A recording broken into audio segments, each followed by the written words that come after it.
we were about 3 or 4 months away from release in November, so this would have been August.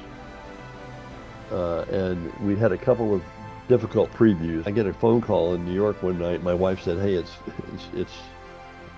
Coppola on the phone." It was like 11 o'clock at night.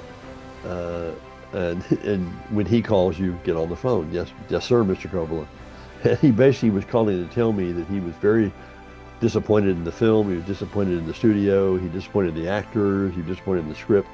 And he said, "I want you to get on the next plane in the morning and come to San Francisco." He said, "I want to show you that film. I want to show you the film that I'm not happy with." So I went out there the next night in the Godfather screening room, with the big leather couches and everything, and some that wine. And he was right. I mean, I sat there and got drunk, and I didn't like the movie either. This was a kind of, a jumble.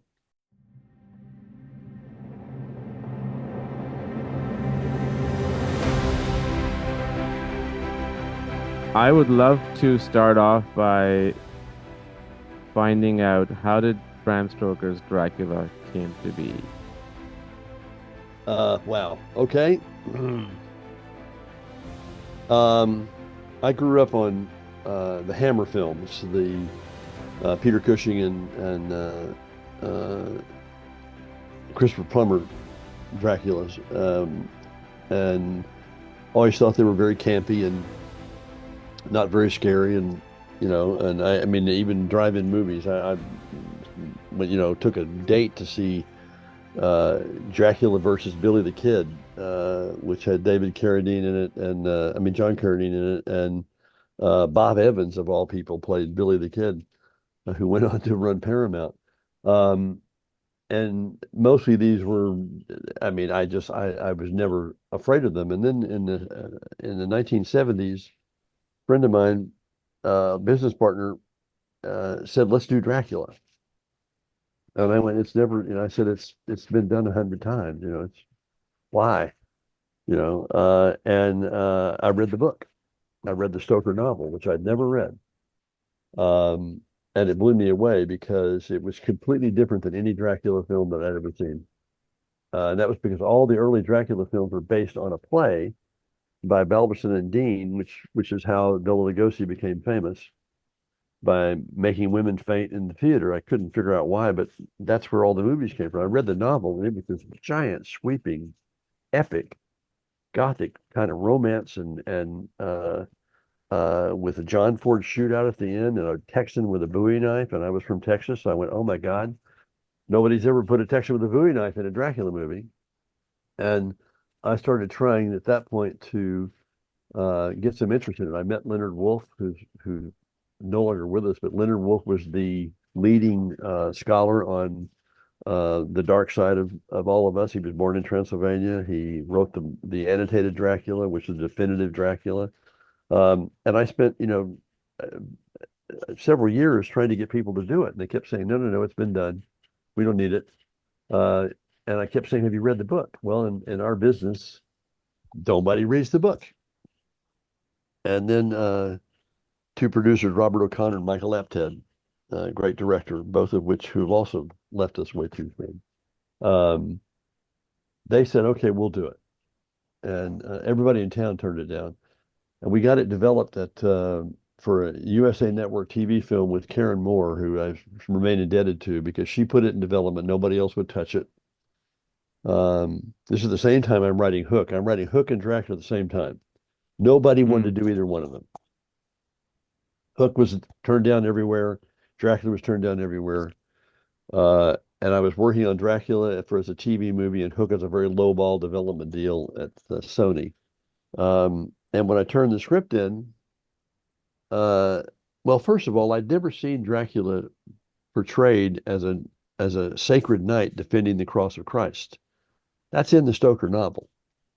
Hmm. That was the historic Dracula. He was uh, uh, a hero of Christianity.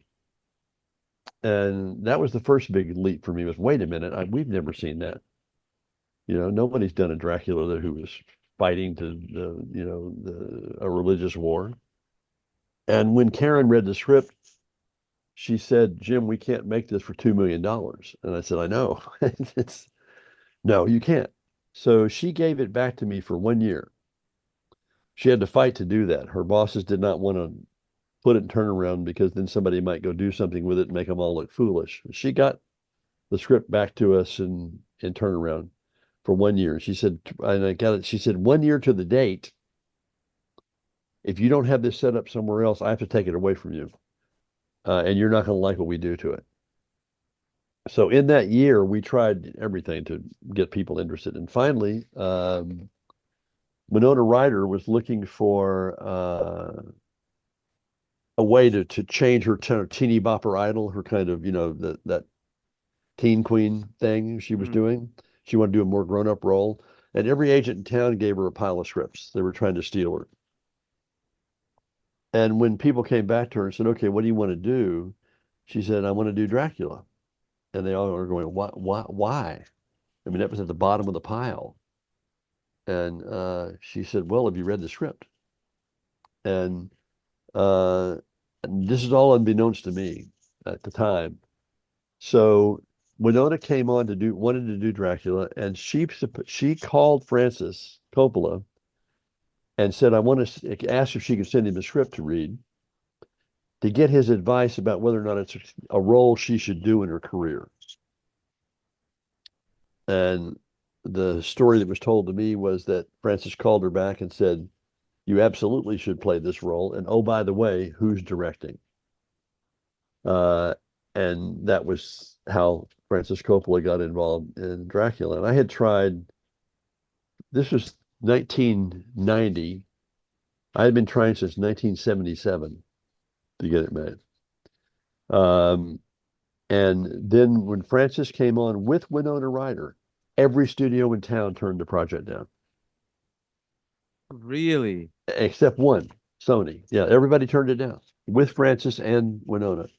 He was just coming off of Godfather 3, which was a big disaster, and I think people were spooked with him. And he wanted to make a completely different kind of film and go back to his old days when he started working for Roger Corman. So, and literally, we're the clock is ticking on the year.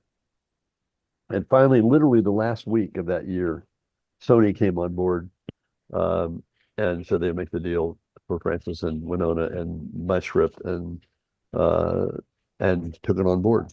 Um, and this was the same time that Hook was going through the same thing. Everybody in town turned Hook down until Spielberg read it.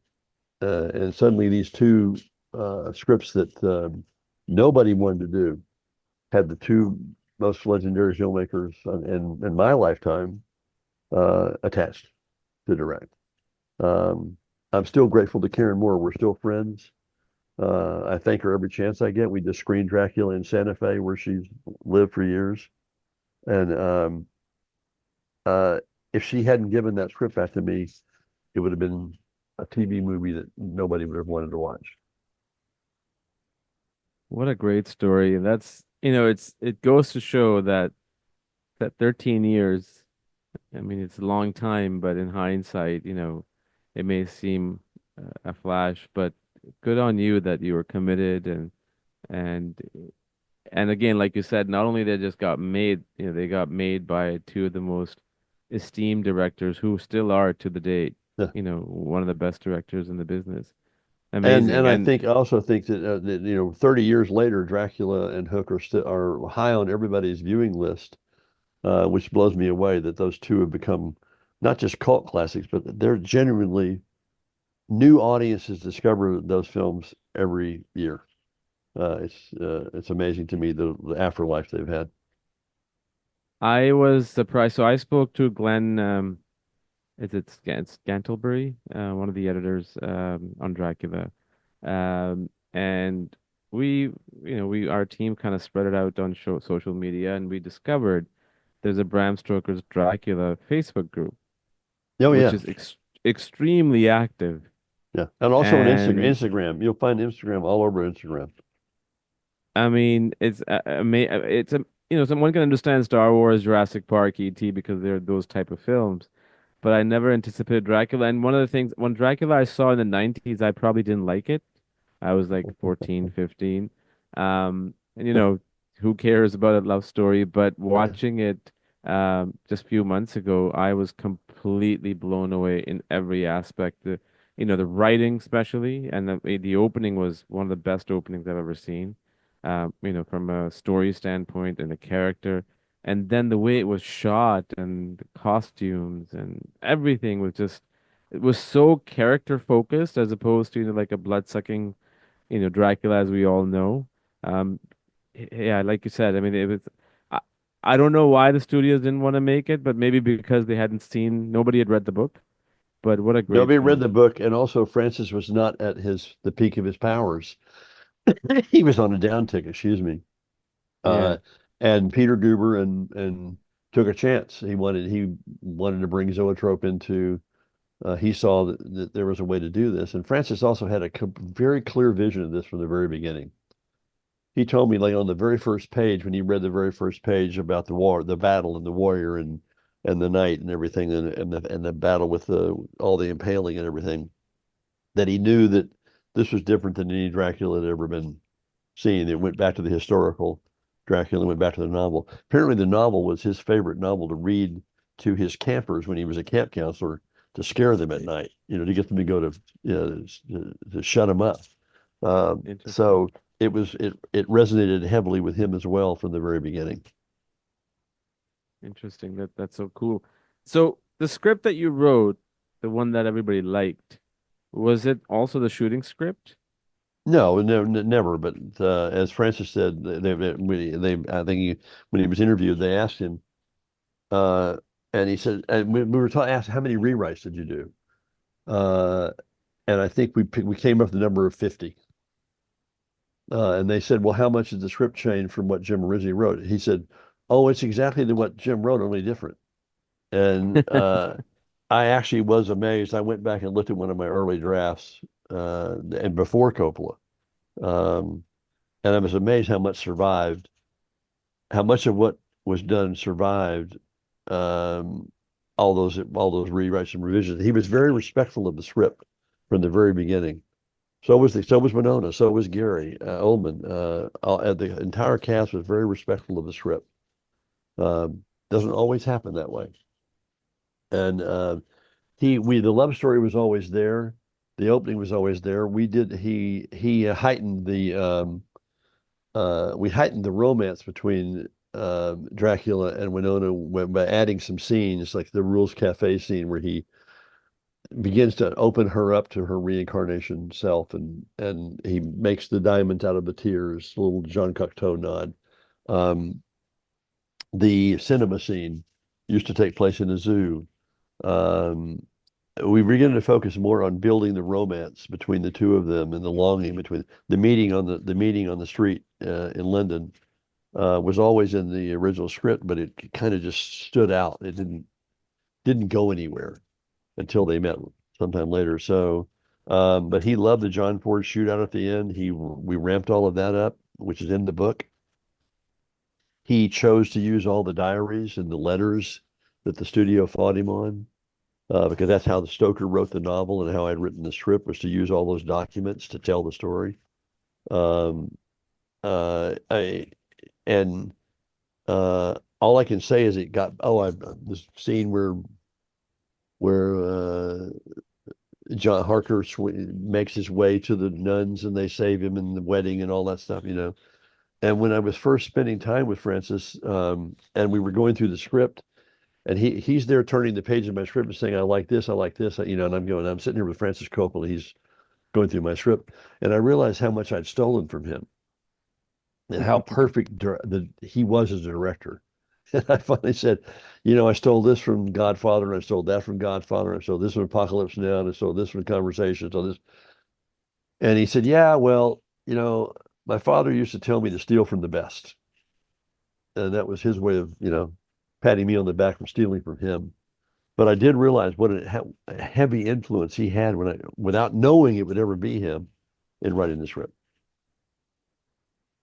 That does happen a lot of times to a lot of people, including myself. Like, sometimes you work on something and you direct something, and then you realize years later, oh, when you're watching a screening at a public event, this kind of feels like something I saw 30 years ago, and you never pick that up when you're actually directing it. But and I mean, Francis Ford Coppola, like, his biography, one of my favorite films of his is The Outsiders. I Yeah. absolutely loved that book. I read it in high school by S.E. Hinton, and we went Yep. to watch the film.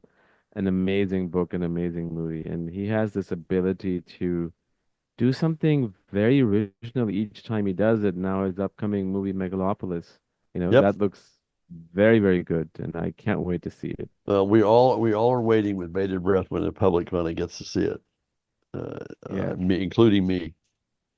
Yeah, it's coming to TIFF. I'm hoping to get in. Yeah. The tickets have ran out, so let's see. But I'm Yeah. hoping to get in. I'm really excited.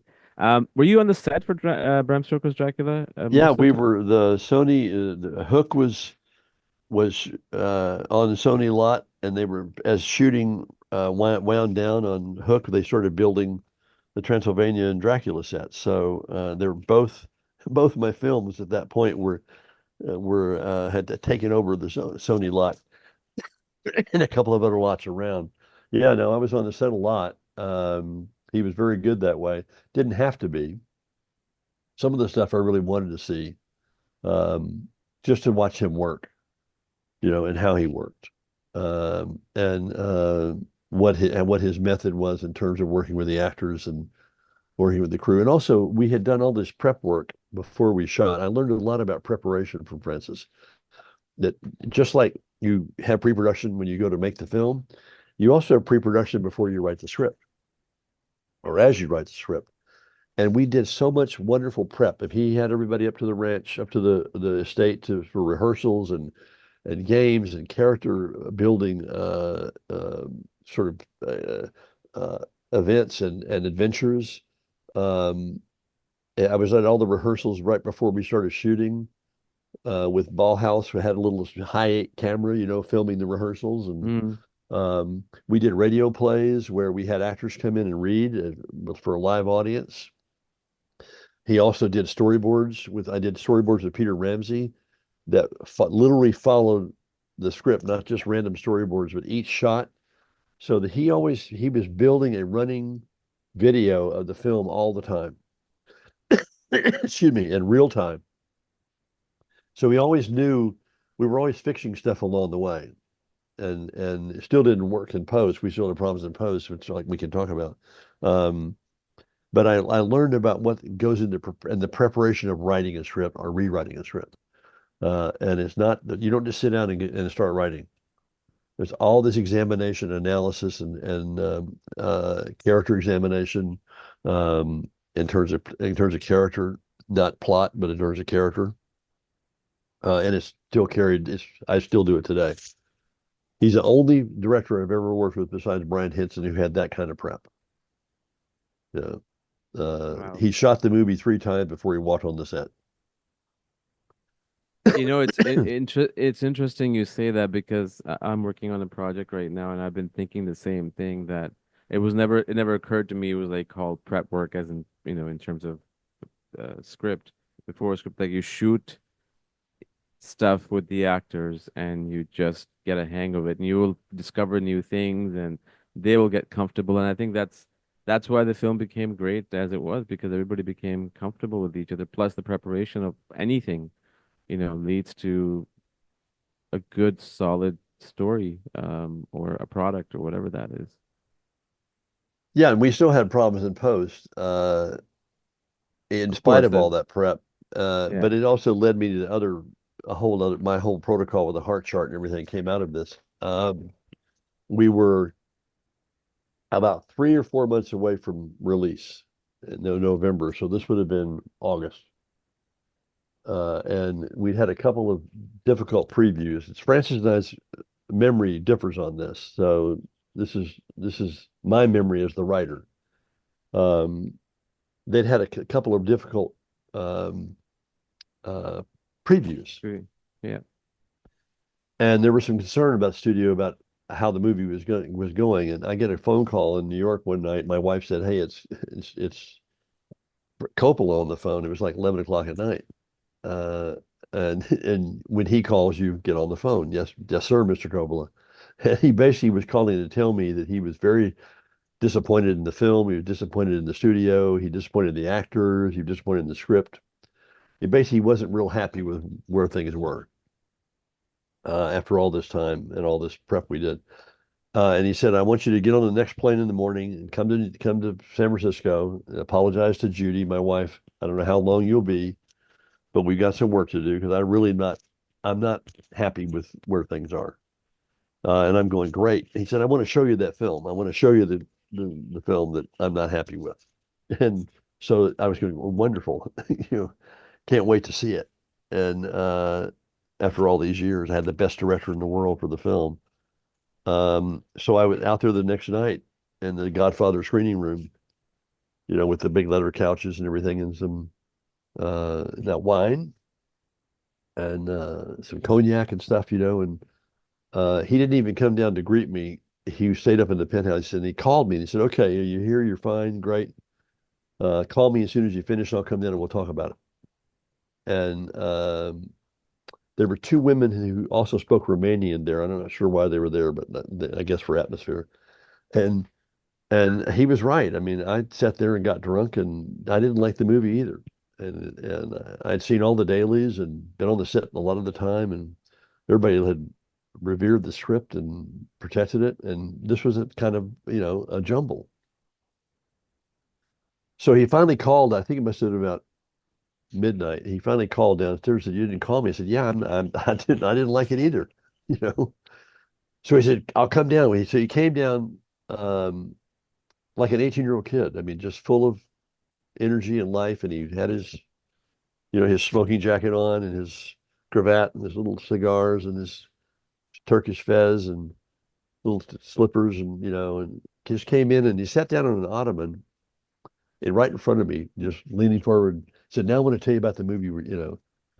And I was sitting there going, "Wow, isn't that the movie we made?" Yeah, excuse me. It's a cold, not COVID. I just tested.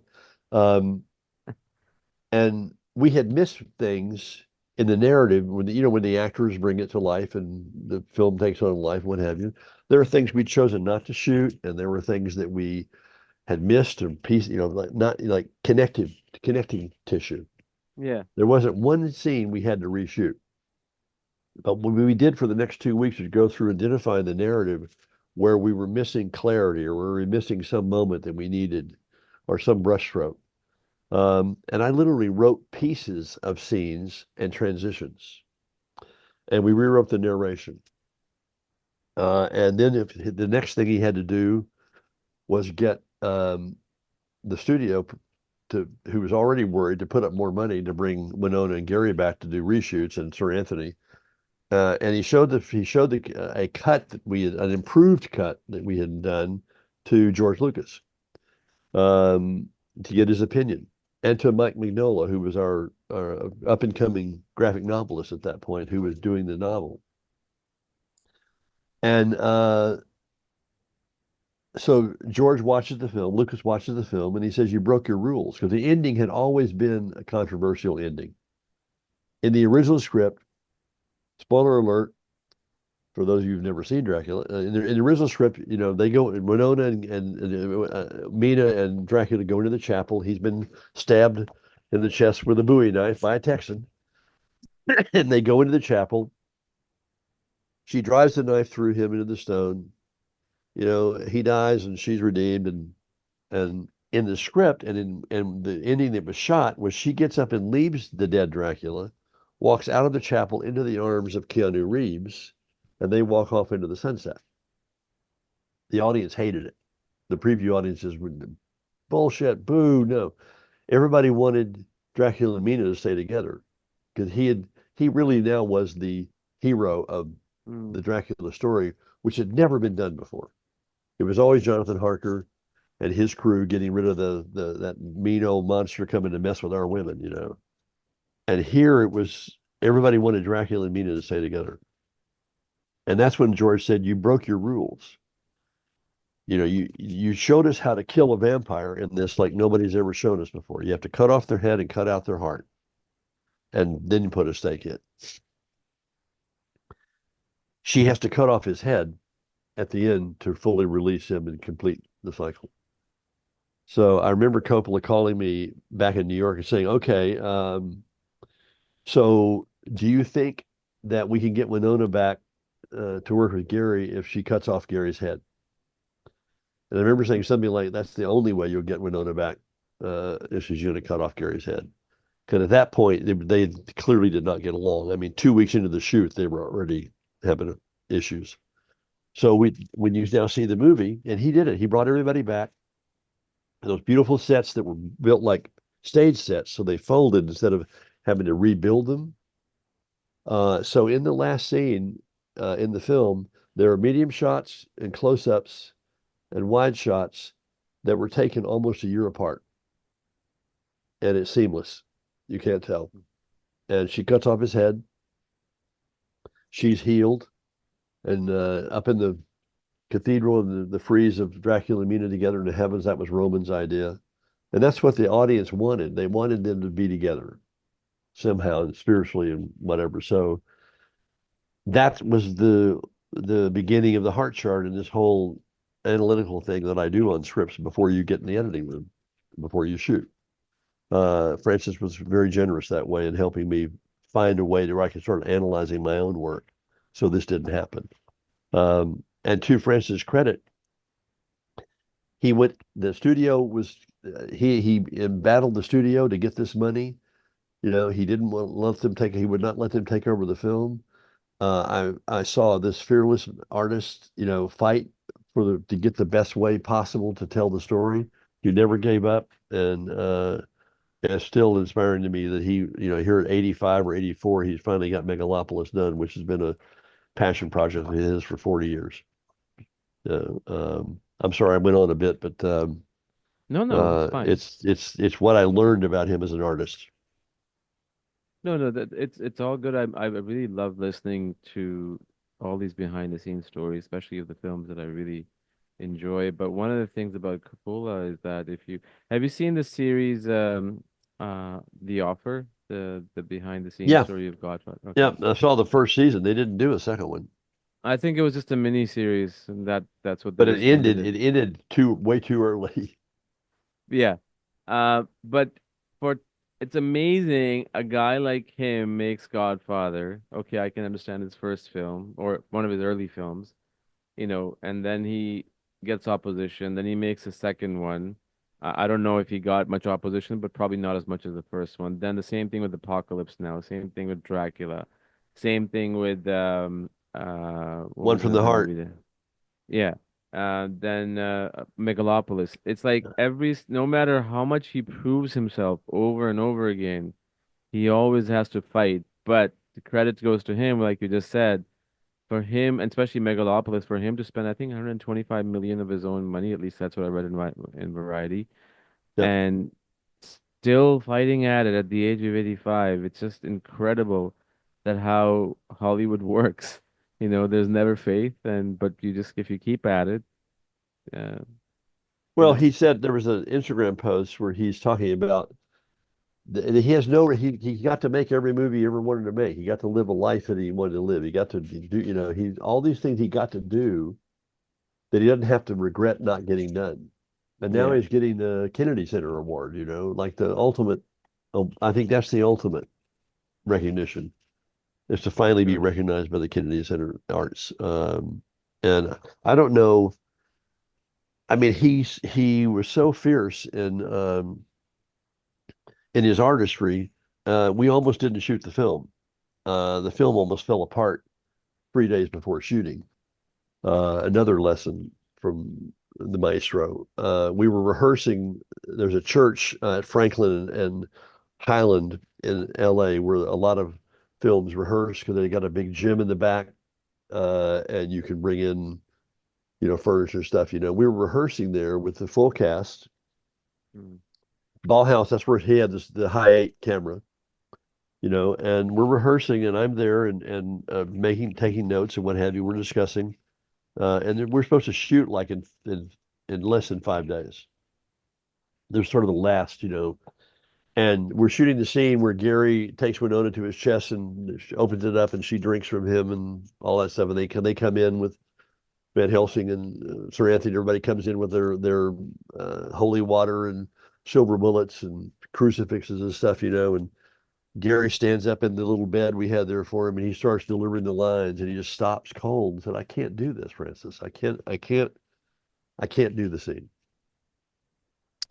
And Francis basically said, "Wait a minute, this is all of you guys wanted every line. I put every line back in the script that you wanted back in here. This is what you wanted, yeah. And now you tell me you can't do it."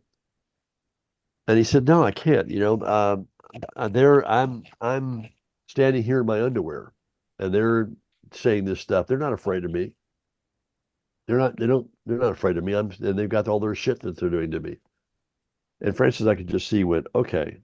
And he turns to me, he says, "Jim, take everybody to lunch around the petition there, and you guys go over the scene till you get it right. Then I will let you know if we're going to make this movie." And everybody's looking at me going, and I've got all the Academy Award winners and these, and fuck. So, and I say, "Okay, everybody, let's go. Let's get away from Francis and let's go away and have lunch here." And everybody's going, "What the fuck, what's going on?" And Gary's like, and all of a sudden we hear all this crashing and this tables turning over and chairs and stuff being thrown, and I go running around the partition and I see Francis disappearing out the back door with his fez on, his beret, and the place has been trashed. He's thrown coffee on scripts. He's turned over the tables, turned over the chairs, uh, and he's gone. And Anahid Nazarian, his lifelong, she was always more than an assistant. She now produces for him. She was standing there with her arms crossed, just facing everybody. And Anahid announced to all of us that we were supposed to go home or to our hotels, um, and wait to hear from Francis over the weekend whether or not we're going to make the movie. And everybody's going, "What's going on?" And this is before cell phones were predominant. Nobody could Right. like whip out their cell phone and go, "Hey." But in a matter of minutes, it had spread all over town that Francis may be pulling the plug or went over the edge or had a fit or something, and then he says, "Everybody go except you, Jim. You stay here." Oh, great. So she says, "Francis wants you to go back to your hotel. You'll get an airline ticket tonight. You'll meet him tomorrow in Reno, and you will spend the weekend working on the script." And I'm going, great. So I'm now Jonathan Harker being summoned by Dracula to go to the castle. And about 11 that night, my agents are called. Everybody's calling, like, "What happened? What happened?" And about 11 o'clock that night, there's a knock on my door, and it's Elizabeth Seldes, who is Francis' creative executive, with a brown envelope. There's an airline ticket in it, but there's a VHS cassette with a handwritten note that says, "Watch this before you meet Francis." And it is a rough cut. I said, my wife's going to bed, the kids are asleep, it's a rough cut of the documentary Ellie did about the making of Apocalypse Now. Mm. And specifically, and it still had the time code on it. I mean, nobody had seen this. And specifically, there's a moment where he gets on Martin Sheen about having the heart attack, where he says, nobody's dead you're not dead till I say you're dead." And I see him create all this chaos and derail everything. And I realize this is the way the artist gets control of the project and the process. That he has to create chaos in order to retrieve it. So I knew I wasn't going to die, going to Reno, but I also knew now what this what this process was, what he was doing. And the casino that we went to in Reno was where he went for The Godfather during his weekends to before he would shoot. So I get there the next morning. I'm in a tie and jacket, and they they have this put me in this giant room with big plasma TVs and a bar and you know whatever you wanted. And I of course have my version of a laptop that was like a sewing machine, to drag around. And I'm sitting there at the bar just waiting. Uh, Phone rings and it's Francis. And he says, "Oh, good, you're here." He said, "How's your room?" "My room is fine, Francis." I said, "Would you like a bigger room?" "No, I'm fine." "You sure I can get you a bigger room?" "All you have to do is say so. I can get you a bigger room." I said, "No, I'm fine." And he said, "Okay, I'll come down in a few minutes and we'll talk about the script." I hang up the phone, and 30 seconds later, I hear a click in my door. Coppola's got a key to my room. So he opens the door and stands there in the doorway and doesn't enter because you have to invite the vampire in order to give them power. So we're already playing a game. He loved pranks. And so he leans in and goes, "Oh, I can get you a bigger room." I said, "No, no, we're fine." So finally he said, we just sit there. I'm like 30 feet away from him. And he finally says, "So what if Dracula turns into a big bat?" And I went, "Okay, this had always been a contention in pre-production and what have you. Because everything, the green smoke, the wolf, the old man, the prince, all that's in Stoker, you know.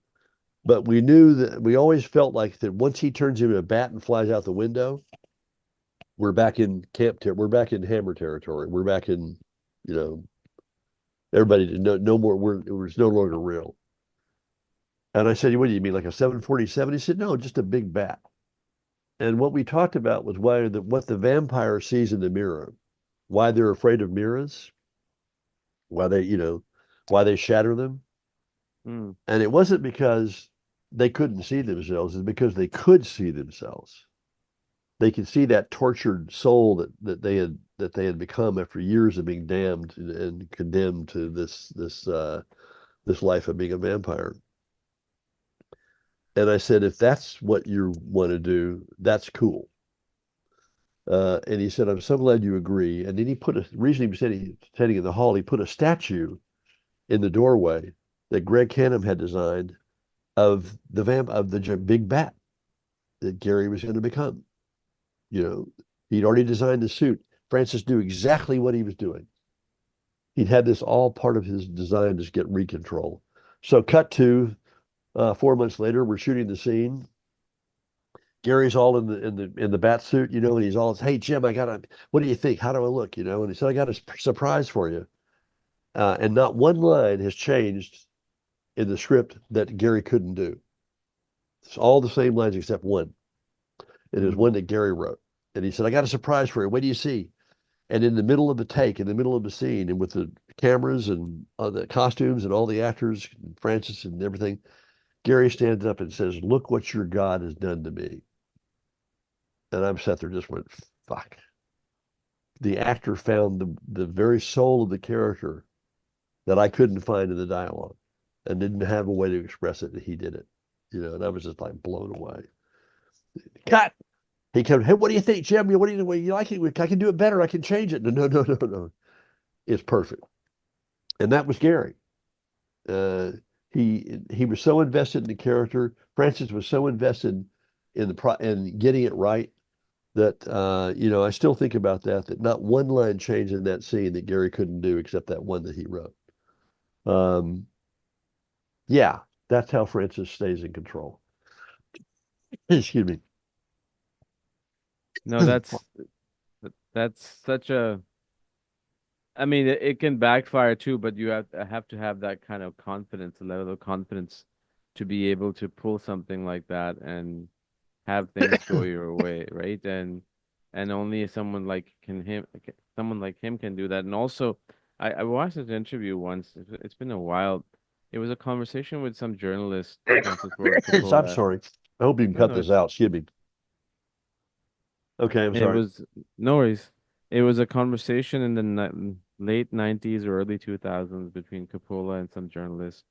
And they were talking about that how Godfather, when it came out, it was this and this and this and that, and same thing with Godfather 2 and Apocalypse. And Francis Ford Coppola kept saying that movies, at least for his movies, but I think that applies to a lot of movies that are not really received really well when they come out, they become timeless over time.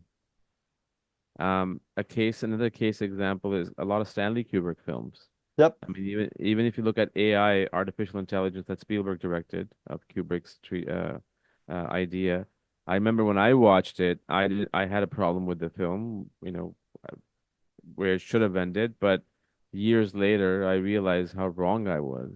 Yep. And that's the beauty of cinema is that sometimes some films don't they're way ahead of their time.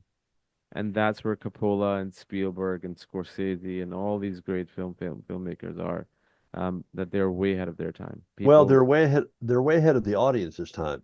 that's what I meant Because it's too. Sorry. ultimately the audience Yeah, that decides whether or not it's a success or a failure. I don't care who you are, Francis or yeah. Stephen. Ultimately the audience is who stands up and makes it a success or not a success. And fortunately for Dracula and Hook, the afterlife has been incredible. The afterlife on Hook is staggering. Same thing with Dracula. The audience expands every year from those movies, not shrinks. There's not fewer and fewer viewings. There are more and more. And I strongly feel that's a testament, obviously, to the collaboration of the team effort, the directors, the composers, the producers, and all that, actors. But everything begins with a pen and a paper, right? And it's a testament to your work that these worlds are still, um, you know, living on in people's hearts and minds, and they're having discussions about these films that have been around for 30, 40 years as if they just came out yesterday. Well, it blows me away. And my mentor, Frank Pearson, is the one who taught me a big lesson. I was happy after Stephen and Francis had both signed on to do the films. I was having a hard time. I still was not part of Hollywood. I didn't feel like I was part of that whole scene out there. Still don't. And Frank Pearson got me drunk one night at the Hole in the Wall bar in Sundance. We were there for the festival and the workshops. And he said to me, "Just remember, kid, no matter how dark things get or how doom and gloom you feel like nobody's ever going to do your work or read your pages or never going to matter anything, just remember that nobody, no director, no producer, no actor, no composer, no stunt person, no cameraman, no sound man, no teamster, nobody has a job in this business till some writer types the end." And a minute in those days, I went, "Oh, thanks, Frank. You're making me feel better." But you look at the end credits when you watch Netflix and it says choose credits or skip credits. Choose the I know. credits. Every one of those people names there, thousands, hundreds. None of them had a job till some writer had the courage to type the end. So I now refer to all of us as writer job creators. That's our new hyphenate. Because without the writers, the jobs aren't created. That really helped me with my self-esteem as a writer over the past few years. Whenever I just remember you're creating jobs. Oh, yeah, that's right. That's what I'm supposed to be doing. Not whining and bitching and moaning. I should be reveling in the fact that we're creating jobs. That's the byproduct of what we do. A really beautiful way to put it. When you just to kind of wrap up on this conversation, the next couple of questions, comments, is that when you have an idea about any script that you worked on or anything that you're working on, you have an idea and it starts developing in your head and you start taking notes down and the characters start coming and everything. When from the time you have conceptualized an idea, conceived an idea until you start writing the first letter or word, on average, what's the gap of time? Like, is it something that you do right away or do you wait? Well, let How me does that just work? one thing I didn't talk about was the heart chart that came out of the whole thing with Coppola. Coppola Okay. gave me three questions that I started with because I wanted some way to jumpstart that process. I didn't want to face a Sure. blank page. So he gave me three questions. I've now expanded it to 10. Now we're a whole sort of, it's called the heartbeat, the heart chart. And it basically measures the emotional journey your characters travel through your narrative. And it's a chart, it's a graph, it's online, heartchart.com. And I never face a blank page because I'm always answering questions about my characters. What does my character want? What do they need? What are they afraid of? Are they satisfied with what they've got? What are the obstacles? In the end, do they get what they need or not get what they need? And so I have a series of questions that you answer when you're jumpstarting that idea.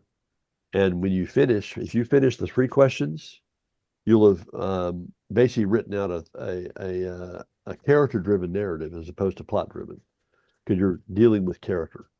And all of our methods have to do with building character, and they're the ones that create the story for you. They're not pushed through the story by the plot.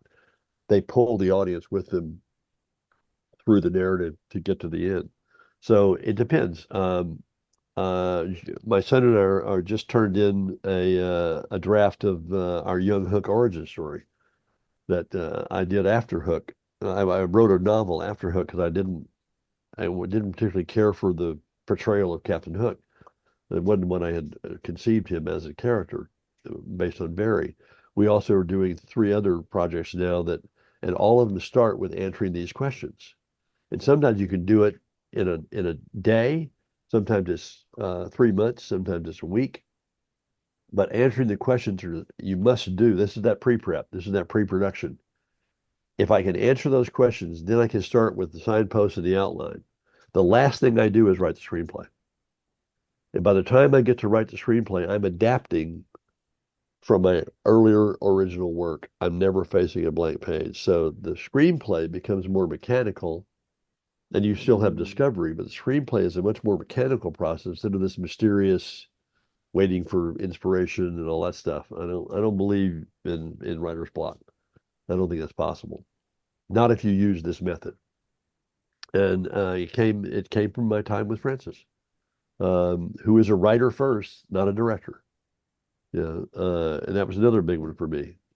He said to be a great director, first you have to be a good writer. So it's all about storytelling, and I do think that it takes between 3 and 6 months to write a really great script, maybe longer. Dracula was 15 years, and Hook was 7 years, and you're still messing with it. Young Hook has been 30 years. But if you use this process, it really jumpstarts that whole creative spark that you're waiting around to show up. It forces you to write. Answering questions makes you write. You can't sit there and go, gee, I don't know what to write. Well, answer this question. Yeah. And until you know the answer to those questions, you shouldn't be trying to write the script, even if you've got them in your head. That's heartchart.com to be shamelessly promoting. Awesome, James. Maybe in the next month or so we can talk about Hook or anything else that you like, because this has been awesome. Thank you, sir. I hope you get a rental. Well, more than important than that is making a film that I want to make about There you go. Hey, you've got a camera, so I'm not worried about that. I'm worried now. I'm just gonna add one more thing right now. I have this again. I'm like glad that you're gonna send me what you're gonna send. It's a very timely story about an Israeli and a Palestinian boy in different times and how their lives interconnected. And we're just trying to raise capital, and we're halfway there. So fingers crossed. Good. Yeah. We need coexistence right now. So 100%. 100%. Go for it. Thank you so much. Thank you, James. sir. Go with gravity, and just remember, you're a writer job creator. That's what the writers are. They're job creators. I will live with that now for the rest of my life. Thank you so much. Go type the end.